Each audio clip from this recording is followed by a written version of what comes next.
হাইকোর্টের নির্দেশের পর মথুরাপুর লোকসভা কেন্দ্রে তৃণমূল কংগ্রেস প্রার্থীর নামে থানায় অভিযোগ দায়ের। অবশেষে হাইকোর্টের নির্দেশে মথুরাপুর থানায় অভিযোগ দায়ের হলো মথুরাপুর লোকসভা কেন্দ্রে তৃণমূল প্রার্থী বাপি হালদার ও তার স্ত্রী শিলি হালদার সহ আরও 6 জনের বিরুদ্ধে। মথুরাপুর 1 নম্বর ব্লকের কৃষ্ণচন্দ্রপুর গ্রাম পঞ্চায়েতের প্রাক্তন প্রধান শিলি হালদার, যিনি আবার বর্তমান মথুরাপুর লোকসভা কেন্দ্রের তৃণমূল প্রার্থী বাপি হালদারের স্ত্রী, তার বিরুদ্ধে কোটি কোটি টাকার আর্থিক তছরূপের অভিযোগ তুলেছিল বর্তমান প্রধান অনুপ কুমার মিস্ত্রি। আর এ নিয়ে বারে বারে স্থানীয় ভিডিও অফিস, এসডিও এমনকি ডিএম এর কাছে অভিযোগ জানালেও কোনো ফল লাভ হচ্ছিল না। শেষ পর্যন্ত হাইকোর্টের দ্বারস্থ হয়েছিল বর্তমান কৃষ্ণচন্দ্রপুর গ্রাম পঞ্চায়েতের প্রধান অনুপ কুমার মিস্ত্রি।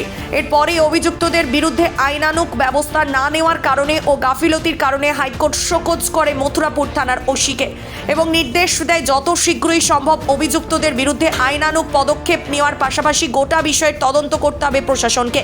এরপরে মথুরাপুর থানার পুলিশ প্রশাসনের পক্ষ থেকে মথুরাপুর লোকসভা কেন্দ্রের তৃণমূল প্রার্থী বাপি হালদার ও তার স্ত্রী প্রাক্তন প্রধান শিলি হালদার সহ আরও 6 জনের বিরুদ্ধে অভিযোগ দায়ের করে গোটা বিষয়ের তদন্ত শুরু করেছে মথুরাপুর থানার পুলিশ। কৃষ্ণচন্দ্রপুর গ্রাম পঞ্চায়েতের বর্তমান প্রধান অনুপ কুমার মিস্ত্রির অভিযোগ, এলাকার একাধিক কাজ না হওয়া সত্ত্বেও সেই টাকা তুলে নিয়েছে প্রাক্তন প্রধান। এমনকি একই রাস্তা 3 বার করে স্যাংশন করে কোটি কোটি টাকার দুর্নীতি করেছে প্রাক্তন প্রধান শিলি হালদার। এমনকি অনুপ কুমার মিস্ত্রির অভিযোগ, কৃষ্ণচন্দ্রপুর গ্রাম পঞ্চায়েতের প্রাক্তন প্রধান শিলি হালদার শুধুমাত্র বকলমে প্রধান ছিলেন, সমস্তটাই পরিচালনা করত তার স্বামী ও বর্তমান মথুরাপুর লোকসভা কেন্দ্রের তৃণমূল প্রার্থী হালদার। তবে মথুরাপুর থানার বিরুদ্ধেও ক্ষোভ উগরে দিয়েছেন বর্তমান প্রধান। এই বিষয়ে তিনি জানান, অভিযোগ দায়ের হলেও এখনো পর্যন্ত দোষীরা ঘুরে বেড়াচ্ছে থানা, কোনো কিছুই পদক্ষেপ নেয়নি। আমাকে শাসক দলের পক্ষ থেকে বারে বারে প্রাণনাশের হুমকি পর্যন্ত দেওয়া হচ্ছে। আগামী দিনে অভিযুক্তদের গ্রেপ্তার না করা হলে থানা ঘেরাও করে বৃহত্তর আন্দোলনের পথে নামবো আমরা। তবে এই বিষয় নিয়ে শাসক দলের পক্ষ থেকে মুখে কুলুপ আঁটা হচ্ছে, কেউই কোনো কিছুই মন্তব্য করতে রাজি নয়। এই বিষয়ে মথুরাপুর লোকসভা কেন্দ্রের তৃণমূল প্রার্থী বাপি হালদার জানিয়েছেন, আদালতের ওপর আস্থা আছে, তাদের সমস্তটাই মিথ্যে অপবাদ দেওয়া হচ্ছে ভোটের রাজনীতি করার জন্য। এখানে যে দুর্নীতি হয়েছে, প্রধান তো ছিলেন, ও তো নামেই প্রধান ছিলেন, বকলমে কেন একদম সপক্ষেই বলা যায়।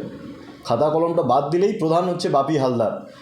কোটি কোটি টাকা তুলেছে। আমি তো শুধু একটা মাত্র জিনিস ধরেছি, যেহেতু গ্রাম স্বরাজের যে পোর্টালটা আছে তার থেকে 15 ফাইন্যান্সের টাকায় যতগুলো টাকা দুর্নীতি হয়েছে সেটা আমি তুলে ধরেছি।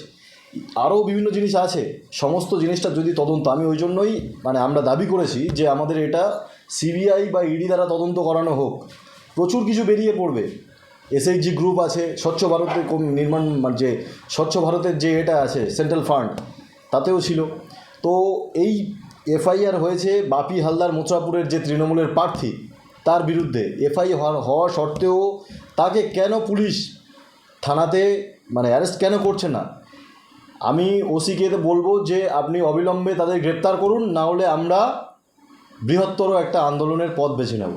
আনুমানিক কত টাকার দুর্নীতি হয়েছে বলে মনে করছেন? আমার তো ধারণা যে এটা কোটিতেও ছাপিয়ে যাবে। বিরোধীরা বলছে যে সামনে লোকসভা নির্বাচন এসছে, সেই কারণে ভোটের রাজনীতি করার জন্য এইসব অভিযোগ তুলছে। এটা একেবারেই ভুল কথা। দেখবেন আপনি যে আমি অভিযোগপত্র করেছিলাম, সেই অভিযোগপত্র আমি ডেটটা কবে ছিল? আজ আমরা তো আর কোর্টের কাছে যাওয়ার প্রয়োজন হয় না। মানুষ কি সারাক্ষণ কোর্টের কাছে যাবে? আমার যে ঊর্ধ্বতন কর্তৃপক্ষ ছিল বিডিও সাহেবকে আমি কবে অভিযোগটা জানিয়েছি, আমাকে চার্জ হ্যান্ডওভার করেননি। এই সমস্ত কিছুটা সংগঠিত করছে বাপি হালদারের নেতৃত্বে, যে ওদেরকে কোনোরকম কোনো কিছু করবেন না। আমার শেষ পন্থা আমার যেখানে যেতেই হবে, যে হাইকোর্ট ছাড়া আমাদের কিছুই নেই। এখানে দলদাস হয়ে আছে পুলিশ সবাই। তো আমার কী করতে হবে? হাইকোর্টের নির্দেশেই এটা ওনার প্রার্থী হওয়া কেন, আমি যখনই পঞ্চায়েতে বসেছি তার কিছুদিনের মধ্যেই আমি এই অভিযোগটা করেছি যে এই যেই জিনিসগুলো আমার পঞ্চায়েতে ঘটেছে এর তথ্য দেওয়া হোক আমাকে। কিন্তু কোনো রকম এটা তদন্তও করাচ্ছিল না, আর এটা নিয়ে কোনো রকম কোনো সদুত্তরই দিচ্ছে না। তাই জন্য আমাকে বেছে নিতে হয়েছিল হাইকোর্ট।